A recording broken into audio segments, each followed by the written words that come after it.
haigusliku kurvameelsuse esimene sümptom on see, et inimene ei tegele enam iseendaga. Ei pese ennast, ei pese oma käsi, ei pese oma riideid, ei kammi ennast. See näitab seksuaalsuse ja üldise elujõu hüppelist langust.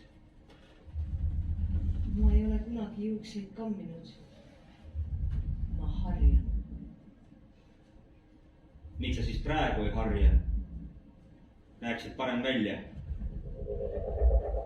Ei ole, kes harjaks. Ütle ainult. Ma harjan. Sina ei kõlba.